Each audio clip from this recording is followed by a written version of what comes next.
Welcome to Entropia. This is Sturge hanging out at Aegis Mound on Calypso. Today I'm going to do the second episode of Profitable Mining in the Entropia Universe. This is more aimed at the level 0 to level 11 beginning miner, mostly because I think there isn't any good discussion about the equipment that you should use right out of the gate. After you've completed all the things you need to do on Thule, and you're actually either on, whatever planet you're on, you've come through the beginner's part, and now you're ready to actually play on whatever planet. So today I want to talk about two very specific things. I want to talk about the equipment that you're going to use, specifically the finders and extractor excavators, and I'm going to talk about depth and where to find the resources to understand what to do. What you should be looking for at what depth, and that's just the whole plan for this as well. Last episode, certainly we talked about getting all of the missions. That's really important. Definitely get all the missions you can possibly get, as well as where to mine and what resources are available on what planets and in what locations using a Little Big Mining Log. I'm going to talk a little bit more about Little Big Mining Log here in just a couple of seconds, so stick with me. Let's get rolling. One of the best resources and websites available to you for Entropia information is the Entropia Wiki at entropiawiki.com. This just shows the 6 planets and doesn't show the moons, but the Arcadia moon as well as Monria are available, as well as all of the sub-parts of each and every planet like Arcadia and the Arcadia Underground and Rocktropia and Hell from mining, specifically, and Secret Island, obviously. I like to mine on Secret Island, as we know. But yes, the Entropia Wiki. This is a super important website to keep in mind. We're going to use it throughout the video. First thing we're going to want to look at is mining finders. And when you come to Entropia Wiki and click on the mining tab, this is the table that will come up. And then if you go to the bottom of that table and click all, you can see all of the finders. There are quite a few of them. Not a tremendous amount of finders to work with, but enough that we can get a really good feel early on for what information we really actually need to know. And first thing, I think if we click on range and look at the maximum range, now I've got it going in descending order, so 55.2, but I'm going to go the other direction. So here we are, range at 0, which we don't even know what that is, and then 53. See, look at the range here, 53 for this particular, 53 meters. That's kind of interesting, right? And then on maximum range is 55.2. So you're just telling me there's 2.2 meters difference in range. Therefore, it's not that big a deal. And it isn't. Range is not a major factor in your finder because you can mine in such a way to overcome your range 2.2 meter range deficiency. So don't worry about range. Let's go on to depth. I think that's much more important. When you go under depth, click on the depth tab, you're going to get it in descending order. I click it again, and I'm going to get it in ascending order. And then we can see all of the rookie finders and the TT finders right here, and they're all at around 104.5 meters in depth, right? And that just doesn't seem very deep when we're talking about, what are we going to mine for? How many resources are available at that lower depth? And actually, there aren't a tremendous amount that are available. Maybe 12 that you're going to be have access to, but their average depth at 104.5 isn't really going to be what we want. We want something a little bit deeper, and the level requirements are kind of important. So even if we're looking at this Megaton Detectinator MD1, which is the TT finder on Calypso, you're not even maxed on that thing until you're almost level 1. Mind you, you're going to get level 1 very quickly while mining, but you're not really quite maxed until level 1. So is that the best deal for your money? And it is a limited finder. Can we get an unlimited finder for better value? And yes, absolutely, we can get a better finder, for unlimited finder for better value. And that's the Finder F101, which is down here. And I'm clicked on it a little bit here, but this gives you just a little bit more detail about it. And you can't see all the stuff on the far right. But what's important about this is that if you're looking at the F101 by itself, 0.7, it maxes out at 0.7. Well, that's even less than the the finder you get from the TT. And this is an unlimited finder, right? And its maximum depth is over here at 253.7 meters. So we don't have any requirements. It's a level 0 requirement, and it maxes out by level 1, okay? And it's an unlimited finder. So the F101 is a much better choice than the TT or any rookie finder you're going to get to just begin with. And people can say, well, but there's a particular point at which, you know, as your skill level gains, then you get further and further down. Yes, but I don't. We're still going to beat the TT finder out of the gate with nothing, and we're going to max on this very quickly. So that is a good place to be.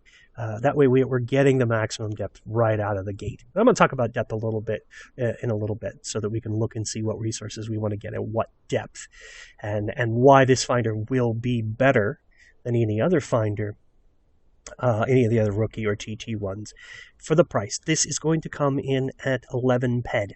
That's really where you're gonna see the value on this thing.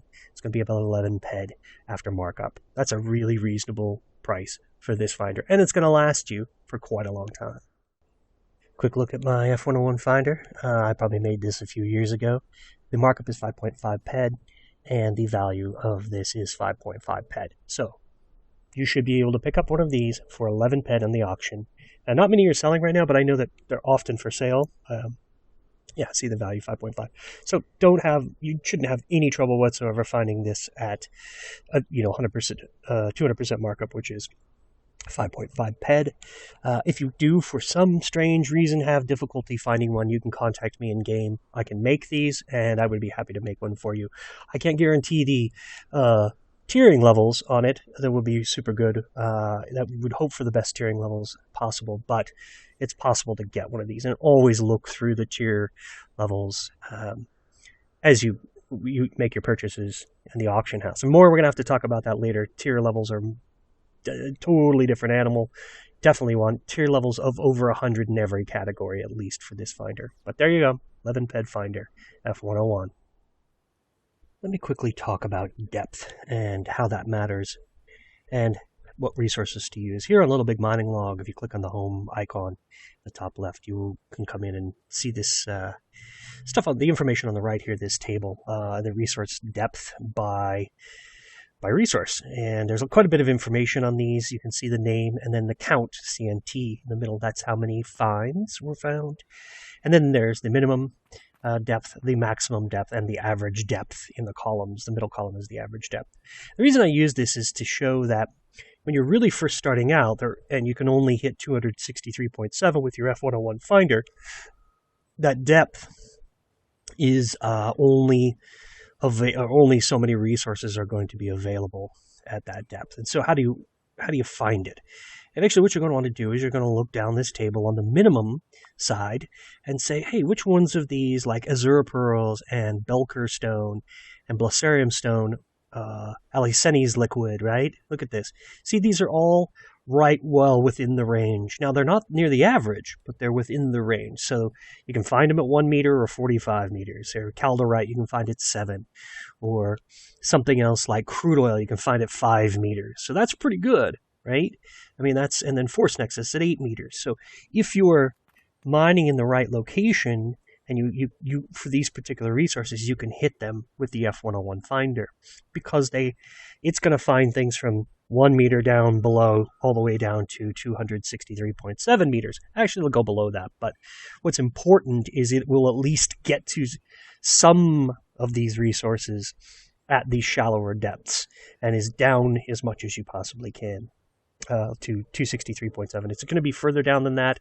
That's just an average, so keep that in mind when you're mining. So, but up until you're going to use that 101 until level 2.9, and then you're going to be able to use the F105 finder. I'm looking at this one here. Look at the platinum stone. So you wouldn't want to be using the F101 to try to find platinum when the average depth for platinum is 893 meters, right? Obviously not. So you're not going to hit it. Period. So don't even worry about it. You don't go mining for that. You mine for the things that are in the shallower depths that you can get. And you use the other maps on Little Big Mining Log to get you to the place where you can find those resources. And then you can see that you can say, oh, I can probably hit some of this at this depth, right? It isn't always going to be perfect that way, but at least it's a push in the right direction. So there you go. The F101, good for these kinds of depths. This table is amazing for depth. It's an aggregate of 90 days, every 90 days. So that's pretty great data. It's not real time. The real time stuff you're obviously going to find in Entropia Life. And I'm going to cover that Entropia Life in a completely different video. I can't do it all in one of these. But there you go. Little Big Mining Log. Great place to start to look for resources and their depths, sort of on an average. Once you have achieved a level 2.9 in Prospector and Surveyor professions, you should switch to the F105. And the reason for that is you're not going to be able to hit the 522.4 meters initially, but you're definitely going to get deeper than 263.7 that you're getting on the F101. And so as you gain in skill, you're slowly going to get more and more and more depth. Once you start to get around the 550 meter mark, you're starting to get to all of the resources that you want to get to. And these things your finders are starting to tier up. You're putting on depth enhancers and so on and so forth. So keep that in mind. The F105, if you want to look at the details, they're here, but it maxes. Start using it at level 2.9, and then it maxes at level 11. This is the finder to move on to after the 101. As pointed out in the comment section when I first posted this video, that I had efficiency per peck wrong. I hate it when I do that. I don't like to put out misinformation. That's absolutely unfair to the Entropia universe community. So I fixed it because that's the thing you do, is you just fix your mistakes. So I can't remember who it was that commented. Thank you so much. I do appreciate that. I want to fix that so that we're using the right information so that you're saving money, not losing it. Boy, that's the worst thing that can happen. We all lose money in the Entropia universe, so you don't want to lose it because I told you to. That's just stupid. All right, so let's fix this. Let's go and see which is the best. It turns out, actually, the best efficiency per peck mining extractor is the TT. Because if you take a look at it here, it actually comes in at this 22.67 efficiency per peck. That's pretty damn good. I guess the only drawback to this is that you get 100 pulls and you have to TT the thing. You have to get rid of it. I guess that's not too bad. You could carry 3 or 4 of these around with you. It just takes up a lot of inventory space and weight and so forth. It would be nice to have just one that does that for you, like the resource extractor RE101 has an efficiency per peck of 12, which, if you've got that, that's great. But again, you're only going to get 66 pulls out of it before you need to repair it for an unlimited extractor. So, gosh, it just seems like the better deal is just to buy the TT overall because of that efficiency per peck. You want to get the higher number. And look, there aren't very many others that have higher efficiency. So there's a trade-off. There's a huge trade-off here. You want to have something that's unlimited. You want to have an unlimited finder that you have a portable repair unit in your inventory, and then you can repair it as you go when you get hit big fines. So the other option, like I said, was the RE101. I use that a lot because I want to have an unlimited finder that I can tier up and add to the efficiency. But the basic is the TT. There we have it. Stand corrected. So the basic starting setup, because there's no level requirement, is the F101 finder and the Genesis R basic excavator from the trade terminal for 3-bed. It's actually not a bad setup. You want to be able to, and you can dig up 100 clicks worth out of that trade terminal unit. So not a bad gig overall. I'm glad that I was corrected on that, because that makes a big difference. It makes a lot of difference in PED outlay, and that's what we want to. We want to keep our PED. We don't want MineArc to have all of it. Once you've skilled up enough to use the F105 finder, it's going to be level probably a little more than 2.9. It'll be like 3.5 or 4, but you get there pretty quick. You can start using the F105, and then a good setup for excavator and extractor would be the Genesis Star basic excavator from the TT. you buy a few of those if you're doing a lot of mining, or if you want an unlimited finder, the RE101 is still good efficiency per peck. Not quite as good as the Genesis Star TT jab, but still pretty darn good. So if you want to, this should be your setup later, and then and you could afford it, you could do even better. All right, well, let's wrap this up. I know that was a little long, but there was a lot to cover, and I think if you're a beginning miner, you need to have that information. You need to use the Entropia Wiki, and you need to get on top of your game early on so that you can actually go out and have some fun, because that's what this is. It's a game, after all. And I go out, I love to mine, and I love to find stuff. And so I think next week's episode will be about exploration, because that's even more fun. And we'll just do a little bit of exploration, then I'll talk about what I do to keep track of my exploration. And I don't use Little Big Mining Log anymore, but I actually have my own system that I've created that helps me tremendously get through each and every adventure of mining. So thank you all for watching. I do appreciate you and your feedback. Please leave comments down below if you have anything you want to say. Thumbs up, thumbs down. If you haven't already subscribed, please consider subscribing. It helps me figure out what content to post and give some sort of direction to the channel. So thank you all for watching. Ciao for now.